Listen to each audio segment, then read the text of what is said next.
Space, the final frontier. Well, okay, not really. All right, take two. Here in the Mitten State, welcome to Code 47, bringing you all things Star Trek, spanning the quadrants, the best thing since the neutral zone. We are back again with Code 47 on the Secret Friends Unite podcasting network, a special-ish episode of a type. We gave you kind of an interquill last week by giving us our Q special, Katie, myself, and the awesome Luke Lore. This one is going to be something kind of different altogether, but you're going to find out about that in a minute. But this is episode 69. Not going to make that joke. I am with my evergreen, great, you see what I did there? Partner, Katie Q. Katie, how are you on this fine Saturday evening? I have to say, I think that you saying I'm not going to make the joke is in and of itself making the joke. Oh, so damn it. I don't think that's the way to escape that. Busted. But otherwise, I'm doing very good. Thank you. I love it. Good stuff. Awesome. Well, without further delay, again, I am your host, Charlie Carden, Trek Lord of West Michigan, now fleet captain of the USS Grant Puskasky. Yep, got a little promotion this week. No, it was I was put in for a promotion by Rob, who is our regional coordinator. Because of my service, I've been in the club now for 2.5 years, running the chapter. It's one of the biggest, actually, in all of the fleet globally. We're like top 5 as far as number of members. Congrats! Thank you. Well, the very first thing I did with that was put in my executive officer, my lovely wife April, for a promotion to the rank of captain, which was heartily accepted. So we are. I was exchanging text with an old coworker of mine a couple days ago. He was saying, "You guys are just a house of captains over there. Look at you guys." I guess. So anyway, very excited. We love the club. I spent a portion of the last couple of days shoring up some events that we're going to be at throughout the state for the rest of the year. So we enjoy doing it. And of course, Grand Rapids Comic Con is happening next weekend. Our crew is going to be running that because April and I will actually be at Mission Chicago in Chicago at the McCormick Place, which is the first honest to God real Star Trek, official Star Trek convention that has been around for probably 30 years. But I could gab about that all day, but for the sake of leaving time open for what's going to be a super exciting segment 2 of the show, we're going to start out with segment half, which is news, which we don't always have. But we've gotten in the last, I'm going to say 4 or 5 days, 7 short little vignettes that have been character portrayals for Strange New Worlds. We're now just a month and about 3 days when we're recording this away from that show dropping on May 5th. So we got, and I posted a link because I didn't want to forget them all. We got portrayals of on Noonien Singh, Lieutenant Erica Ortegas, Hamper, he's an Enar, which is a type of Andorian that we met in that we learned about in Star Trek Enterprise. Dr. Mabenga, who is a holdover from the original series recast, obviously. Same with Christine Chapel, Nurse Chapel. Spock, people have heard about him, I think, maybe here or there, I don't know. Not a totally unfamiliar character. Commander Una Chin Riley, or Number One, who's getting a full name for the first time. And my doppelganger, my namesake, that would be Captain Christopher Pike. It's the hair. Who I will debating whether getting a photograph and an autograph of him because he is going to Anson Mount is going to be a guest at Mission Chicago. So I think, obviously will. Why is that even a debate? You just said he was your namesake and doppelganger. I know. And I've been saving my money, so I guess I can do. I guess I can do it. But I was talking in the pre-roll. I thought of what a kind of a different smart move I think this is, because you'll remember it's several weeks back. That we got a trailer drop for the Obi-Wan Kenobi show, which is going to be out on May 25th, now May 27th. They've moved it 2 days. Oh my God. There was a big uproar in the Star Wars community a couple of days ago. And that was very dynamic and packed with action and all this different stuff. And then we got this quiet, little unassuming, Pike riding his horse in the snow with a big white beard and a couple of cut shots of this and that of everybody else in space. Kind of underwhelming little teaser trailer for this show. Now we come back with these 7 different vignettes highlighting the characters, but we're still getting what is obviously some high action moments from the first several episodes of the series. I think they did pretty well with this. I thought that they were pretty cool. And I know that you said you hadn't seen them all, but even if you've seen a few of them, I think you get the taste of kind of where it's headed. And I think yeah, you can definitely. It seems like it's got, maybe a little bit more fun. Not that Discovery isn't fun, but just kind of it seems like it's going to be leaning a little bit more into the kind of like the campy fun, maybe is a way to say that, of the OG series, which I always loved. So seeing it kind of in a new twist, so that it's not like campy cringe. Right. No offense to the TOS lovers. It's okay. I mean, and like I said, and I walk the line. I think I have more interest in this show overall than allegiance to TOS because I grew up on TNG. So I'm more fond of that aesthetic, and I loved season 2 of Discovery. So I'm really ramped up for this. This is going to kind of be the viewing for me, the thing that I'm the most excited about. Yeah, it's definitely a solid cast. It seems like they're rounding out a really good group. So I'm very excited to see where it takes off, because I did absolutely love them when they were kind of crossing into Star Trek Discovery. So I was really excited when they said they were going to do a spinoff series. For sure. So that's it for the news shortly, but let's jump right into mission logs. We have 2 episodes of Star Trek Picard, and it was funny. You and I had a schedule kerfuffle that we didn't think we were going to have an episode until later in the month. So looking at that, I was going to stack. We were going to have to talk 4 episodes of Picard, and then the second segment we were going to do, and it was going to be this big mess. But thankfully, we got things all sorted out. So this episode is coming out on Monday the 4th, my wife's birthday, as a matter of fact. So I better get this done right away, so I'm not messing around with it on Monday. But yeah, we got 2 episodes of Picard. We have, first and foremost, I'll do the first one. You do the second one. We have episode 4 is Watcher. With time running out to save the future, Picard takes matters into his own hands and seeks out the help of an old friend. Meanwhile, Rios ends up on the wrong side of the law, and Jurati makes a deal with the Borg Queen. Oh my goodness, a lot of stuff going on. What's your take? I both loved it and I didn't like it. Okay. If it was very conflicting for me, because I love where, and this is going to kind of lead into to my feelings about episode 5 too. Sure, of course. But I really enjoy where the story's going. I don't necessarily enjoy how they're getting there, if that makes sense. It feels like they're playing fast and loose with the characters. Mm-hmm. Yeah. The ending, like specifically the ending where, because Jurati Agnes makes this deal with the Borg Queen of saying, hey, if you help me, I know you're just as lonely as I am. I know you're just as depressed as I am. So between them needing me, we can chat, have some girl time, and just hang out. And then she leaves. Like, she immediately breaks that promise to her and just leaves. And I'm like, that didn't feel very Agnes to me. Right. Like, it seemed like that would be something that she was actually craving, especially because she has this draw towards the Borg Queen. Right. So it led into the Borg Queen's actions of episode 5, but I was like, I felt like there were other ways to get there. And just like, I know 7 is, she's always been kind of socially distant. She was Borg. She's always been a little aloof, but she's never been just like continually aggressive. And she just felt very, very like her and Rafi are at each other's throats these past few episodes. And it just felt very strange with the way that they were creating conflict, where I'm like, there's enough going on where you don't have to have the characters at each other too. Right. Unless, and again, this is probably the pitfall of watching this episodically as it evolves, to see if there is some kind of payoff potentially down the road for that kind of thing. But I agree with you that they're kind of all over the place. What do you think about the social commentary with Rios' situation? Does that speak to you? Is that a little too on the nose? Does it pair really well with the sanctuary districts that are backed up against what happened in the two-part DS9 episode, the past tense, which actually happened down in San Francisco, so still in California? I thought that they did better with that than they did with Guinan's kind of lecture to Picard. Mm-hmm. And it was one of those things where I'm like, this is where having a wider group of writers, a more diverse group of writers, would have maybe helped, because it seemed like they didn't shy away from some of the stuff as far as like the ICE detention centers, right, and the fact that they will just deport anyone, and that there was a lot of violence. But I was like, honestly, he probably would have been shot.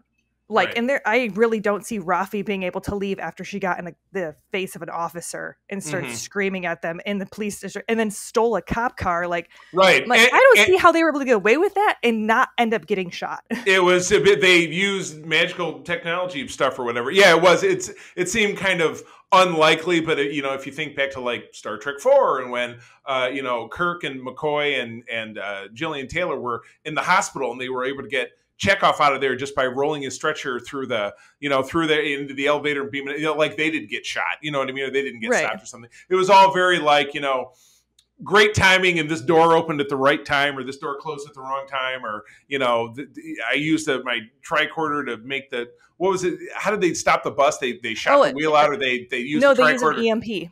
Right, exactly. Yeah, exactly. So future technology, same thing with, this, that McCoy showed up and he was like, let me stick this gizmo on his head, and it fixed it fixed what was wrong with him in 2.5 seconds. So, it just seemed like if they were going to be writing about like police brutality and ICE overreach and that sort of stuff, then they needed to it seemed like they were only going to talk about it when it was convenient for the plot points. And then when it wasn't convenient, they were like, oh no, that totally wouldn't happen. Like, this is totally fine. And they were kind of waving it away. So it just didn't feel very real in that aspect. No, I hear you. Which of course you want and you'd like, especially in this kind of modern era of storytelling, for the present to feel a lot realer, where the present of 1986 in Star Trek 4 was a very satirical take, and it was like what is exact change and double dumbass on you, and it just taking every bit for a laugh. But with this, they're kind of so I get where you come from. All right, episode 5, that's you. All right, Picard discovers an important person from his past may be integral to the divergence in the timeline. Q continues his manipulation of the timeline, taking an interest in Dr. Adam Song. Seven and Raffi attempt a daring rescue of Rios, while Jurati faces the consequences of her deal with the Borg Queen. Ooh. Dun, dun, dun. Dun, dun, dun, indeed. I like this episode better myself. This was, it was a lot of different elements. Obviously, you're tracking the plot in different kind of quarters. In France, you have the fact that the Borg Queen is able to manipulate technology and make a 911 call, or whatever the French version of 911 is, get an officer out there who she then takes hostage. And then obviously Agnes is alerted to this and has to, grab a working shotgun out of the abandoned. That's been abandoned for over a century. Yeah, exactly. but there's a working shotgun there, so that makes sense.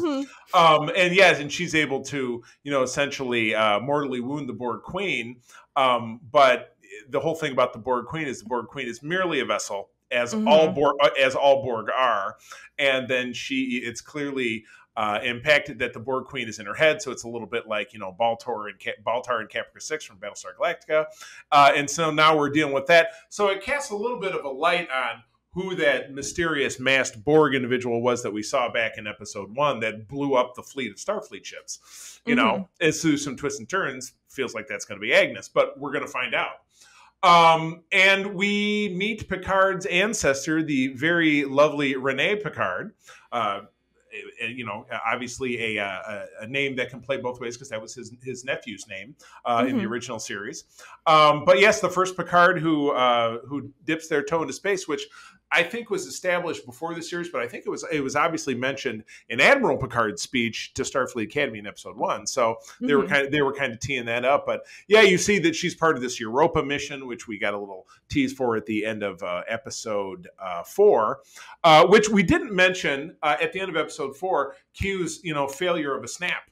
So his powers are, you were left to believe maybe at the end of the episode that his powers were missing, but then you see in this episode that they're still functional or some such, because that comes into play with the return of Adam Brent, Sung. Brent Spiner as Adam Sung, and then you get the return of Issa Barones as his daughter in this case. So it's funny how that line traces backwards, that Data built and designed an android, or Data's, the Sung Instant built an android that looked exactly like his own ancestor, in male and female. So there's only 2 faces in the Sung family apparently. There was a lot of threads crisscrossing all over this deal, and ultimately the episode leads us to kind of a heist slash Back to the Future moment where, you got to make sure that mom and dad kiss so that history doesn't change. They've got to make sure that this Renee Picard, the astronaut, who's, suffering from anxiety and depression, that she doesn't pull out of this critical Europa mission, because there is much like an old episode of TOS called The Return to Tomorrow, where an Air Force pilot from the past accidentally gets caught up into the Enterprise because the Enterprise traveled back in time. They realize that they have to return him to the present because he has a son who's going to go on to be an astronaut and do something critical that's going to change history if they don't return him. So this is the same kind of thing. So this is all the people. Is she supposed to be on the Europa mission? Is she, though? You think that it's a misnomer? I think that she's the red herring. You think so? Okay. Oh, yeah. Okay, well, tell me. Because theories are abounding in my little brain. Okay. Because the only thing Picard knows about her is that she went to Io. There's no record of her going to Europa. Okay. So I'm wondering if Q sent them on this little goose chase because he's actually messing with Sung. Because now Soon's genetic engineering is working. What was the Confederation all about?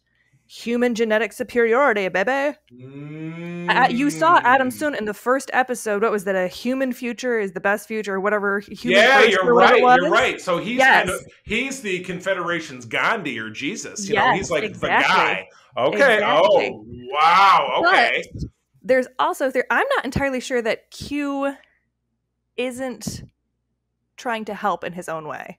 Okay. Because he always does. We talked about that in our episode last week. I mean, even in All Good Things, he was trying to help in his own way. In Encounter at Farpoint, he was trying to help in his own way. So I've got kind of two, because I don't exactly know how it all fits together yet. I haven't figured that part out yet. But I don't think that Renee is actually supposed to be on Europa. I think that Q's main target is actually Sun, because I think that to get the Confederation, Sung has to focus on genetics, not on robotics and AI. Because if his daughter passed away, it's very possible that he would then start looking into robotics and synthetics so that he can start building that human, brain that would be able to handle human emotions and human capacity. Now that it's interesting. Now a piece that you may or may not be missing, because I know that Enterprise isn't really your jam.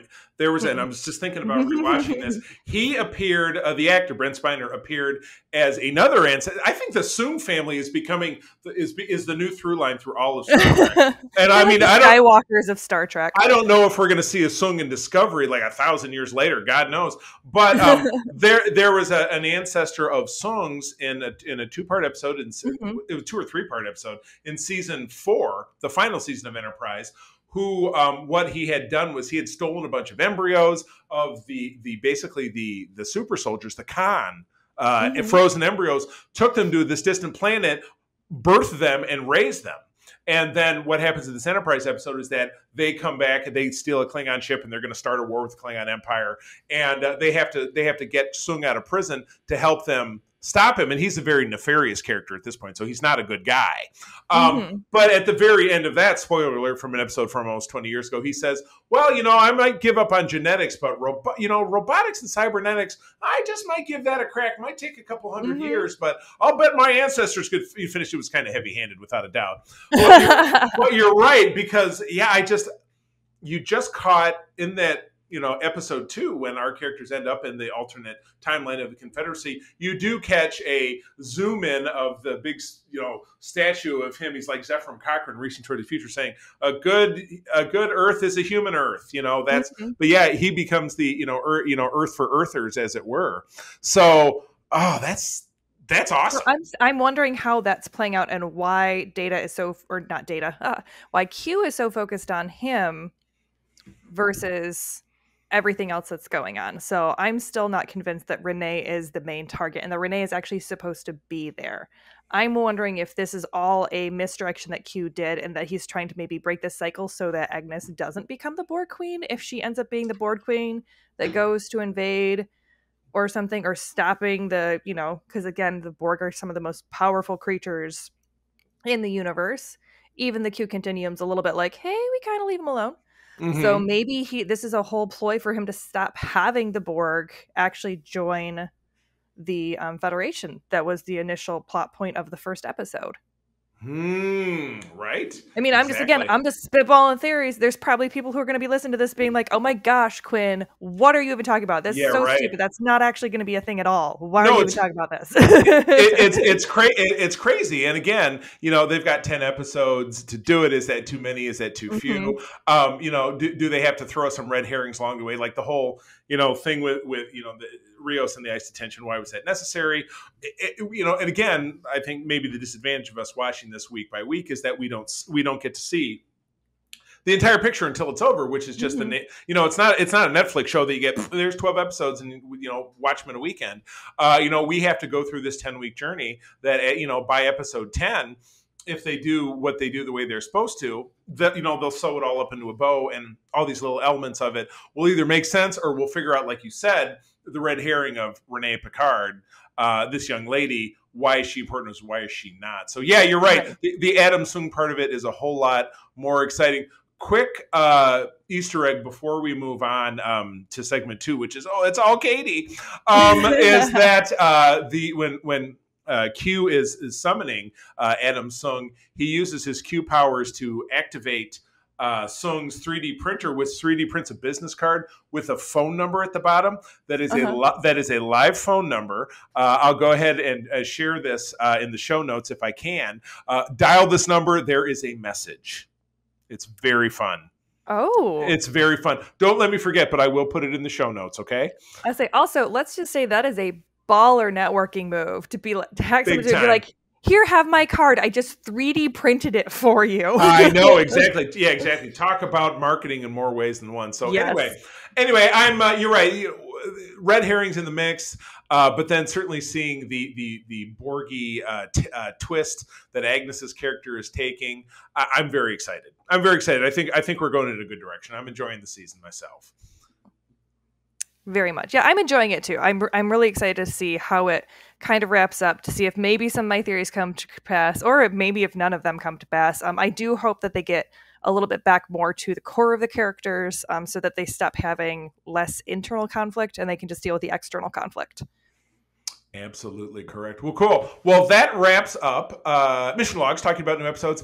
And it's funny, I'm doing it for the first time. I'm turning the reins over. I'm getting up from the helm council, and I'm letting you sit down because you're going to fly this starship. The rest of the show, I am. It's going to belong to you. So go for it, please. With my blessing, you're not acting captain. Take it away. All right. Well, so just a little bit about, what we're going to be doing is this is a little bit different of an episode. So instead of breaking down a few select episodes, we're going to be going over the entirety of the first and second season of Lower Deck. Woo! So obviously this will be a little bit more about the vibe. There will definitely be some specific moments. So obviously spoilers aplenty, but you should know that if you're listening to us anyway. We just kind of shoot from the hip. All right. Now, as far as Lower Decks go, it is the 9th main series that is set in the Star Trek universe, the 10th, including the companion series Star Trek Shorts, and the 12th Star Trek series overall. It is the second series to be entirely animated after the Star Trek animated series. Sorry. Did I say that was me? Okay, sorry about that. With episodes running a half an hour, and the third series to have been animated, with the third series to have animated episodes after short treks. That was a mouthful. Yeah. Oh boy. It is the first animated original series commissioned by CBS All Access, and it was created by Mark McCann. The series is an adult animation comedy focused on the support crew serving one Starfleet's least important ships. The show takes place aboard the California-class USS Cerritos. On the lower decks, the show's time period is described as the Star Trek Next Generation era, more specifically 2380 after Star Trek Nemesis. The first season was nominated for the NAACP Image Award for Outstanding Animated Series. Go them! In April 2021, it was announced that Lower Deck has been renewed for a third season, which is rumored to come out this fall. I would think so. Just looking at the schedule, obviously we're going to see Strange New Worlds end in the summertime, and then that leaves things open for really animation for the rest of the year, both Prodigy and this. So yeah, I love it. Now, Charlie, you have watched Lower Deck pre-Q, i.e. Yes. Yeah. Let's call it the QAnoning. Oh Or God. Tunon, if Oh you my did, gosh. if you didn't much care for it. Then, due to my endless harassment and peer pressure, you gave in and decided to give it another go. From the hints that you're giving me during our off-mic discussions, it seems you may have shifted your opinions, may have shifted your feels, so to say, I would or say maybe so. you were just so scared of me to tell you to say that you didn't like it, since I'm always telling you it's my new favorite show. Well, it's so weird because I remember having the show come on and just being it's very quirky and whimsical, and April and I watched it together and we're totally digging on it. And I started doing the show not long before the first season came on, and I had this rotation of hosts. I started the show with this guy named Alex. He quit on me very abruptly. I brought in a guy named Rich, who Todd and I knew from the podcasting community. Brought in somebody else. The three of us were doing the show together. We were just not a great mixture. So that ended up breaking apart, and that's when I met Peter, who is the rotating host. And then, you and I have known each other a couple of years, but we started doing this, and I just think we've kind of hit fire. You and I do really well together. What? So I remember really loving season 1 of the show, but when it got to season 2 and I was recording with this show as a three-person act, the other two hosts hated season 2. Absolutely. Oh, this flies in the face of everything I like about Star Trek. And I tried to watch this with my kid, and it's just oh my gosh, no! Yeah, and I'm just like, I didn't do not watch this with your children. This is adult animation. Very much so. So I should have known that having seen the first episode. And I found myself being really colored by that perspective and not enjoying it in the same fashion. It even spilled over into how I was talking to April about it. I'm like, oh, season 2 is so much raunchier. It's so much raunchier. And April's mean, it definitely is. It's got some raunchy moments. Yeah, but I mean, as far as raunchier, April says, I just don't really think that it's so different. And I'm like, well, but I found myself kind of falling in with the crowd, and that's not necessarily a good thing because I take Star Trek very seriously, but the tone of what Star Trek has been in this new golden era that started in 2017 when Discovery dropped is that it's very synergistic. The individual parts form together. The sum is greater than the parts. Look at a marketing guy. I forgot what the hell synergy means, but you know what I'm talking about. Individual parts make the whole greater, and the individual parts in Star Trek are variety. It's IDIC, infinite diversity and infinite combination. So just because this is cheeky and it takes a different format and it plays a little fast and loose with canon, but it still does something that's not all the way out there. It still had just a lot of really wonderful moments. You know what I mean? So I rewatched the show over the last 2 months since we decided to do this segment. And, there were some eye rollers in season 2 that the most egregious one would be that, the one with the Mugatos and the Mugato Gumato one. And then again in the holodeck episode, the I Excretius, where I'm like, oh, I shit, which is, where they're, the all naked, not the all naked workout one, because that was in the first episode of the season. Oh, yeah. But it was the one where it's like a super it's the sex training program, and so they're on the sex. Yeah, it's a super. So I'm like, that when Boimler, when he's doing the his butthole blacked out, I'm like, when that came on the first time, I goes, well, this is not Star Trek to me, and this is brr, brr, brr, brr, brr. And I was just I kind of went with the crowd, and I don't necessarily think that I didn't find it somewhat enjoyable because I came to. I let myself forget how much I love the characters, and the what did they? I think I was editing some of these notes, but I might have edited out the part that the 4 character is known as the ridiculous 4 or something, because they're absolutely absurd. Yes. But they're wonderful in the same way. I mean, Tendi, for example, is an Orion. She's my favorite. Yeah, she's like, you know what? It's a terrible misconception that all Orions are thieves and pirates, because some of us have not been for as much as 5 years. Yes, but we're going to go. Years. We're going to go visit my cousin. He's a pirate who lives on a thieves' moon, and he's going to be able to help us out. Yes, and then you find out that she's the mistress of the winter constellation. Yeah, exactly. Yeah, she's like, I've been trying to put it behind me, because she's so. I tell people it makes me really uncomfortable. I know, but yeah, she's just seems like she's very much this, sweet little dainty snowflake. But yeah, she's it's fun, and Mariner is so. What can but back to you. I'm talking more. This is you. No, that's okay. And I think that you hit on a really great point with Tendi right there, which is one of the reasons why I love this series so much, is because the characters are very fully realized. So even though a lot of it's very tongue-in-cheek and very absurd and very silly, the characters themselves have a lot of heart. So, and you see that in the first episode, because I'm going to kind of riff off of Todd a little bit, even though he's not here to defend himself. Yeah. Oh no! Listening to this later, he could be like, "That's it, Katie, you're not coming on SFU anymore." But he kept comparing it to Family Guy, and I would say yes to a certain point. Maybe the early Family Guy episodes where there was still a lot of wit and a lot of self-awareness to them. Because like even in the first episode, you get Mariner, who's supposed to be the aloof badass who doesn't like anyone, who takes no prisoners, and who just wants, to buck in the face of Starfleet no matter what. And you've got her counterpart, Boimler, who follows all the rules, has zero demerits. Even the captain says that's disturbing that you have zero demerits. Like, it's kind of a joke that he is just, he's an ass kisser, 100% all the way. Mm-hmm. You have Tendi, who shows up.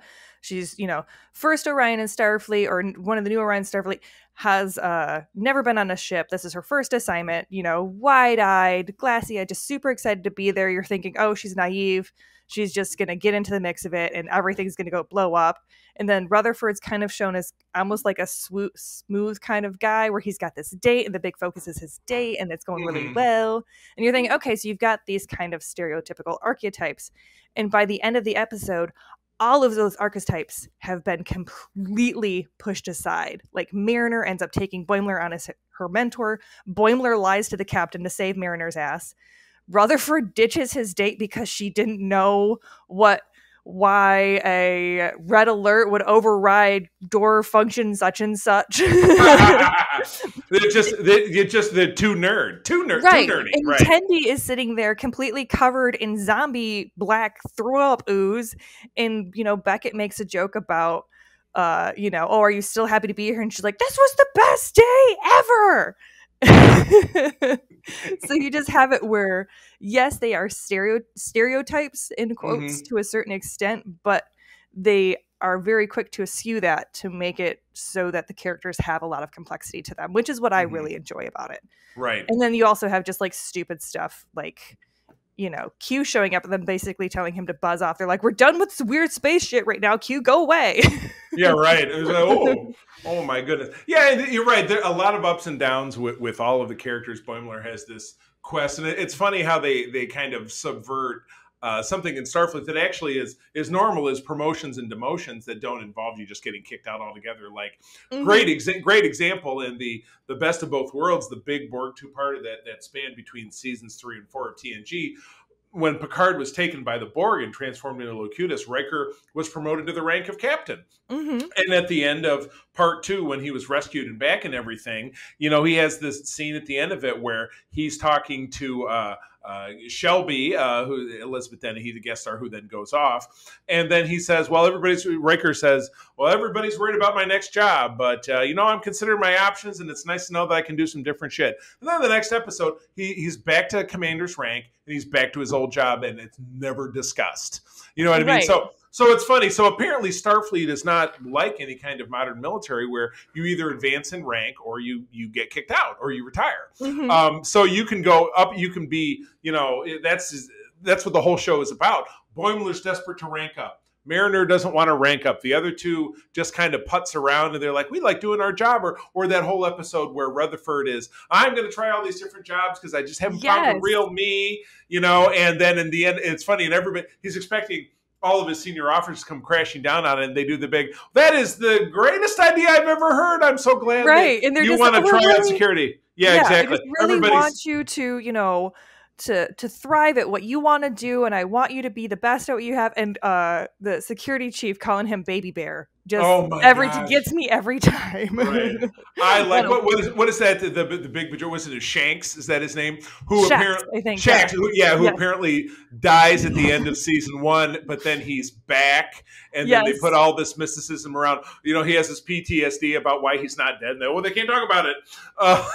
Yes, you have to fight up a mountain you have to fight these men to get up the Black Mountain or something, and it's like this absolute crazy. But again, it's making fun of a trope of characters would die and then just come back. Like, stuff was always happening, and there'd always be these weird reasons why they would come back, and it takes that spoof or that kind of cliche of Star Trek and then spins it around and makes it something meaningful and something that's kind of fun.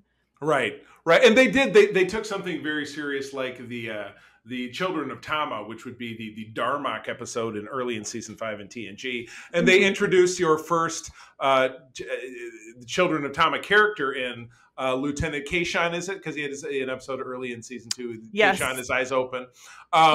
Where he is a puppet. Yeah, exactly. Yeah, he became a puppet. the whole episode. It was like it was the Easter egg episode where they had to clean out one of these. Traitor, like the guy who kidnapped Data in the season 3 episode, The Most Toys. They had to clean it out, and it was just full of, like, you saw the skeleton of the giant Spock that was in an episode of the animated series. Sorry, but it was just at the end of it, he gets turned into a puppet, but he goes on to be kind of an endearing character, and they're really riffing on his inability to work with the universal translator. So they do pick, and they have fun conversations, like talking about a bit character from, like Roga Danar, which was from a season 3 episode of TNG, who was this genetically hardwired warrior that, snuck through, he had beautiful hair, he says, and Boimler says, and then Mariner says, we're talking about super badasses, not some lame ass that nobody knows who the hell you're talking about. Right. So it's just, they're so 21st century in the 24th century that you're like, it's fun and relatable in a way that no matter how regular big people Star Trek tries, Lower Decks they really nail it, even if sometimes they do go too far. But the whole show in general, and again, I'm glad that I've come back around and I enjoy it more, is just absolute Easter egg haven, that I get all the Easter eggs when most people just can't possibly. Like when Boimler ends up on the Titan at the end of season 1, and then in season 2 they do the transporter duplicate thing, so there's 2 of them. And Riker's there. Wait, I know what happened here. I know, because the exact same thing happened to Riker. So one of them gets to stay on the Titan as a lieutenant, and then Boimler gets demoted and sent back to be on the Cerritos again. But even as the door closes, he's like, he names himself William Boimler. So talk about the ultimate escape. And it says right here, it begins to pal around with Riker. The captain offers him Romulan ale and calls on the computer to play Nightbird, which was a song in the episode with the transporter duplicates in TNG that Riker was not able to play. But he was doing this concert, and that was Troy's request because she wanted him to fuck it up while he was playing it. And then he got away without having to do it. So, and I just love, because then Boimler comes back at the end of the episode. He comes back to the Cerritos, and he goes, "Oh, I got transporter cloned." And then Rutherford goes, "Okay, pay up." And he goes, "Wait, you took bets on what would happen? How would you know I got transporter clones?" Rutherford goes, "I don't know. It just seemed like a Boimler thing to do." Oh my gosh! It's just like those really simple, easy jokes. Is just. Again, the entire show is just very well written in that sense. Right. I love it. Talk about some of the weird characters. I love Dr. Tana, who is the CMO. She's a Cation, which is basically a cat person.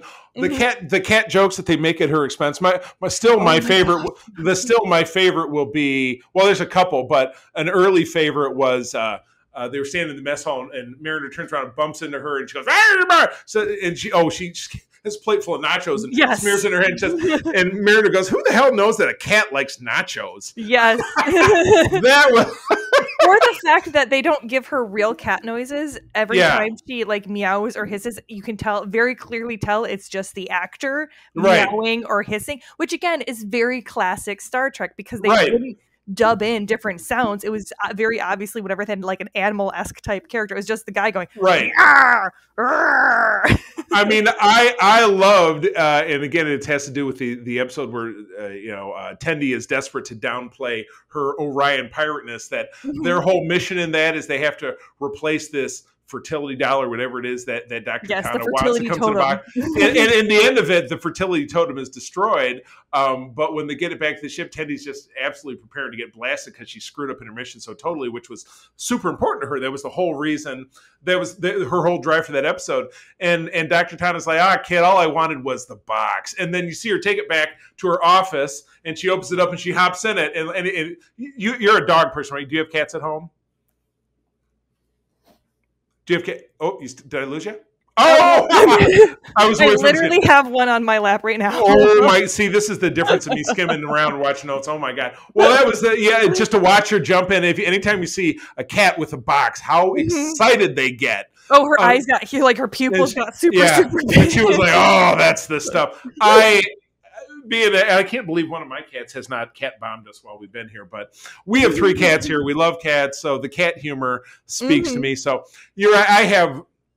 I did watch season 2 in particular with an entirely new lens because of this. So I'm very grateful. I thought that was pretty awesome that we had a chance to do that. So what else? What other episodes kind of jump out at you? What haven't I talked about?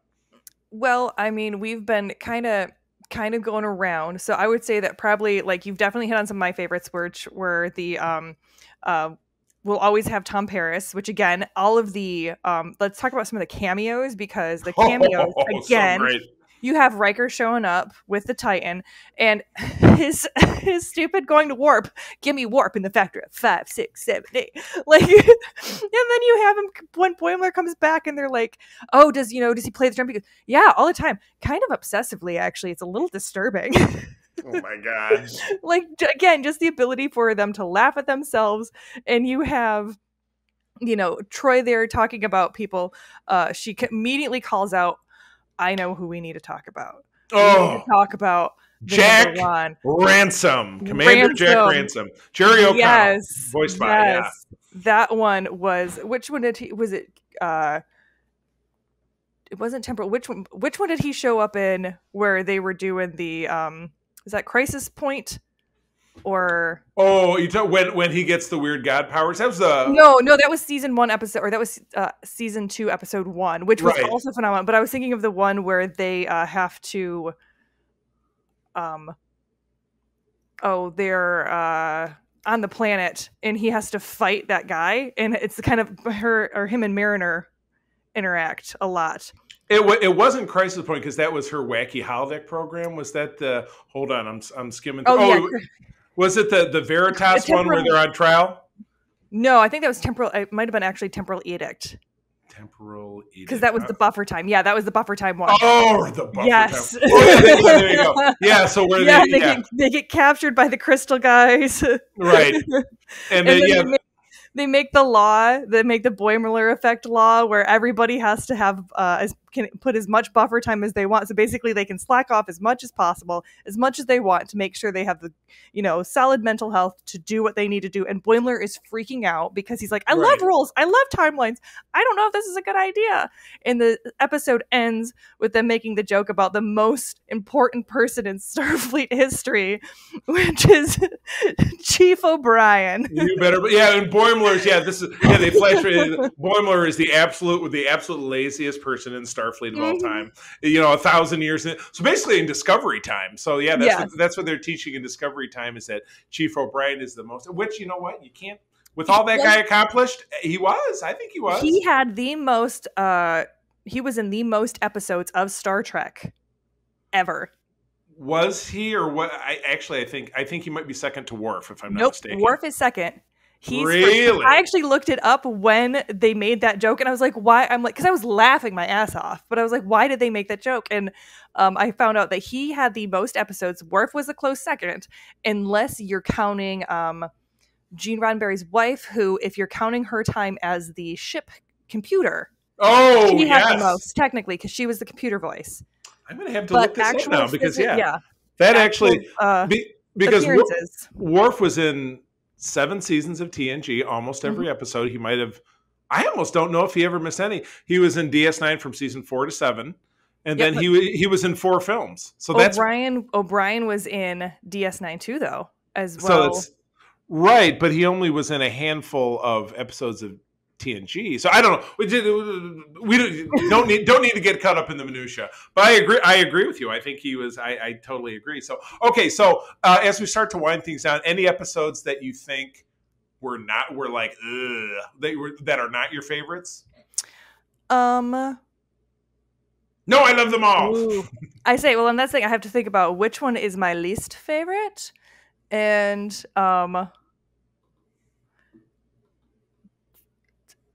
I say there's so many ones that have a very like fun moment to them. Right. Yeah, you're absolutely correct. Yeah, I mean, because I was like, well, maybe the moist vessel, but then the entire side plot with Tendi screwing up that dude's spiritual ascension. Oh. And he's like, finally gets ascension, and he's like, "Oh, this is really painful. The universe is on the back of a koala. Why is it smiling? What does it know?" Oh my god. Okay, so it's kind of hard to find one that was like funny, but that didn't have impact, right? Or something like that, or that didn't have impact, but I was like, "Oh, okay." So yeah, I would say. Oh, that's difficult. Maybe Much Ado About Boimler maybe would be my least favorite, but I'm putting that in quotations because I still very much enjoyed it. That was with him, and he was the transporter Fuzz. Yes, and they're going to what's essentially the farm upstate. So they're like, oh, we have all these misfits, and we have them on a ship that's going to, what is it, the colony or the whatever. The farm. The farm. Yes. Yeah, exactly. It's the farm where, that's where. But no, see, now I got to take that back because it's got the dog in it. And the dog is hilarious. Dog's the dog? Yeah. Yeah, Tendi makes this like demon-possessed dog that can talk. And again, just shows the absolute wholesomeness of the show overall, because this entire time she thinks it's a normal dog. And as it's flying away at the end, Tendi realizes that it's not a normal dog, so she goes, "Oh, dog, you really are a freak." And the dog turns around as it's floating away and goes, "I know, I just didn't want you to worry." Oh, my favorite, and again, I think it was in episode 10 of season 1's No Small Parts, one that was a misnomer, was Tendi and Peanut Hamper, the exocomp. Oh, that one was also very good. I started really seriously watching TNG closer to the end of season 5, and the exocomp episode was in early season 6, and it was a joke around my family because there's a line in that episode where Data says, "I have found out that the exocomps are a life form." And at some point here in this house, I live in the house I grew up in, here with my mom and my brother, somehow it turned into a reference to a pudding cup, and I've discovered the pudding cup is a life form, and so that's why I have always loved that. So that was, yeah. But I love Peanut Hamper because she was like, she's like, I have selected a name that is the cutest or whatever. I picked Peanut Hamper. Teddy goes, "That is so great. I love it. Oh my God." Right. Yes. But then you think Peanut Hamper is the greatest, and then they get to the end of it. They're like, okay, well, we know how we can solve the blah, blah, blah, this thing and that thing. I don't remember what the exact issue was, but they were like, "Peanut Hamper, it just depends on you because you got to fly in there and do this thing and that thing." And she's like, "I'm going to pass. Thanks very much." Right. And they were like, "What?" And I just joined Starfleet to piss off my dad. I don't want to get blown up over whatever. And you were like, "What?" And I love that she was painted with a little Starfleet uniform. That was totally awesome. But she was very, very cute. Super shitty Starfleet officer. That really was no good. So yeah, at the end of it, she gets ejected out of the ship and she's floating in space. And you know what? Fuck you, Peanut Hamper. That's exactly what you deserved. Right. Exactly what she deserved. Yes, absolutely. Oh, I was gonna ask you something, and then I forgot. Oh shoot! This is why we just get talking, and then I just get so excited about stuff, and I can't remember. Oh my goodness! Well, I was going to say "F you, Peanut Hamper" is now the name of the episode. So I think that's a good one to go with. Yes. There we go. Oh my goodness! Right, so who is your favorite character? That is. I know it's very hard. That is a tough one because I love Tendi as well, but I think I'm going to have to go with I mean, arguably, it's tough. Who's the main character? Is Boimler the main character? Is Mariner the main character? I feel like it's her, and I feel like she's my favorite because she's the one who I think is the most emotionally complex because she wants to be a screw off, but like Peanut Hamper, she wants to piss off her parents, but she's really very capable. And when she decides to buckle down, she can do some crazy stuff, but she's also just an absolute mess. I mean, the episode, oh God, I'm already forgetting the name of it. Her crazy holodeck episode, it's the Crisis Point, where even Tendi was like, "Why is your holodeck program so fucked up? This is crazy." Where she's just, because she's a mess, and then Mom makes her go to therapy, and the counselor is a bird. One of those constantly is making fruit references. Oh, don't be God. a pineapple. Oh my God! But yeah, I would go with Mariner. Like I said, I find her to be kind of the most emotionally complex. You never necessarily know what she's going to do. Where Boimler, you always kind of know what he's going to do because he's such a nerd, and he's such a brown noser. And where Mariner she's just all over the place and she's always riffing. I mean, I just even remember the line I keep the plate episode with Tom Paris where Tom Paris is visiting and Boimler it's his first episode back and none of his codes work, but he gets trapped in a conduit and he's got his plate and the plate starts talking to him and he's like, well, the plate says, well, you might want to get yourself checked out. You're talking to a plate. But at the end of it all works out, whatever it is. And then Mariner catches up with him and says, hey, Boimler, how's it going? Did you get your bowl signed by Chakotay or whatever? That just cracks me the F up. Because she was listening, but she doesn't really care. And so, and I always laugh when anybody ends sentence with or whatever, because that's a catchphrase on one of my favorite podcasts, which is the Weekly Planet. It's an Australian podcast or whatever. So I end up saying it a lot too. Oh, so yeah. So how about you, Tendi? You're sticking with Tendi. That's your number one. Oh, I think Tendi, but I mean, I think that Shax and T'Ana are very, very close because just the fact that like Shax is so just raging all the time, and he is a Bajoran. Very like obviously like he was part of the rebellion. And so he's always just got all of this anger. He talks about how, like, someone makes a joke about how where he learned to throw pottery. If he did that while he was on Bajoran, he's like, I was fighting a rebellion. You think I had time to learn pottery? There was winning a war.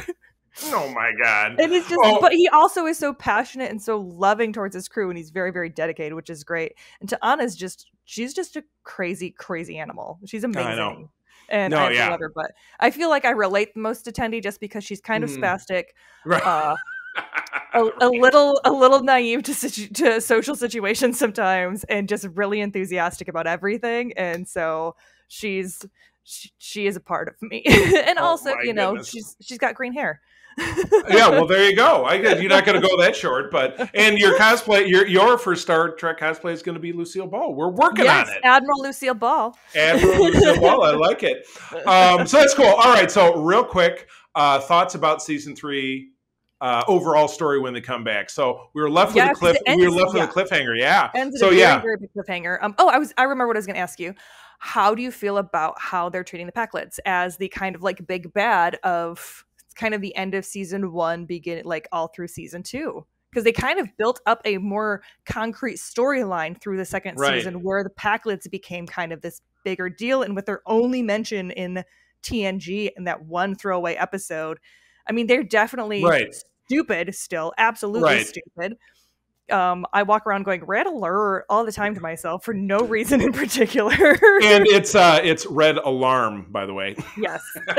But yeah, that's a total, and it's a tribute to the show, because the show is very, it's like friggin', it's the Easter bunny hopping down the bunny trail. It's so many Easter eggs. So yeah, the Pakleds, there's no way that anybody who would be watching that show saying, oh God, I remember the rich heritage of the Pakleds and blah, blah, blah. They get more airtime than any other species on the show. And to make them the big bad, when they're the absolute dumbest possible villain for the show just really underscores to what kind of a brilliant comedic move it is, because the show is it's farcical, but it's enjoyable in a way that's not stupid. So it's not Rick and Morty, it's not Family Guy.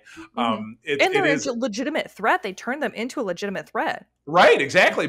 And then mixing in a little Klingon intrigue, which is always super cool. I think the Romulans would have been a better fit, but you know what? Still, having rogue Klingons, we had that whole Klingon episode that had the weird name of the Hochtabucha or whatever the hell that episode 9 of season 2. Weijuj. Yeah. So which introduced, I think we're going to find that female Vulcan character is going to find its way into the show in season 3. I really feel like they are. Yes, and I think that would probably be my favorite episode was the crossover episode where you had the ensigns from each of the lower decks. Right. Yeah, that's the one. The Vulcan ship, and then the Cerritos. I think that's probably my favorite episode so far, and I really hope that we see more of those characters, and maybe they interact a little bit more at some point, because that would, in season 3, I'd be very happy to see that. Very cool. Good deal. Well, awesome. This was great. Thank you. Thank you for, much like how you and Todd over on Secret Friends talked me into giving up those horrible Avengers comics from the 1990s. I was so dedicated to seeing it all the way through, and I was just going to do it. This really turned my eyes. It kind of turned away. This let me treat the show for what it was, is that it was fun. Star Trek can be fun. It can be a little bit irreverent. And it doesn't compromise. They're doing what they can to stay within the world of canon, because again, the Star Trek universe, as you can see, the big map behind me is very diverse. So there is a lot of room for a lot of different kinds of stories. So I like it. My hat's off to you. I think this was absolutely perfect. So with that, take us out. All right. Well, you can always find us online at the new secretfriendsunite.com, and hit us up at secretfriendsu on Twitter and let us know what you're enjoying about the Trek world. You can also subscribe to our YouTube channel, and you can visit TeePublic for all kinds of swag. Oh, yeah. Don't forget that you can find more information about Starfleet International over at Grand Petoskey and Region 13 over on Facebook. And with that, I'm going to tell you, as always, thank you for joining us. Sharing is caring, and to keep on trekking. And remember, wherever you go boldly. This podcast is part of the Secret Friends Unite podcasting network. Visit secretfriendsunite.com for more great shows, articles, news, reviews, and more. Secret Friends Unite podcasts are available on Apple, Google, Spotify, and other podcast services around the world. If you'd like to be part of the conversation, you can join us on Facebook or our new Discord server, or follow at Secret Friends U on Twitter. Please subscribe to Secret Friends Unite on YouTube and visit our merch store at teepublic.com. Just search Secret Friends Unite. Thanks for listening.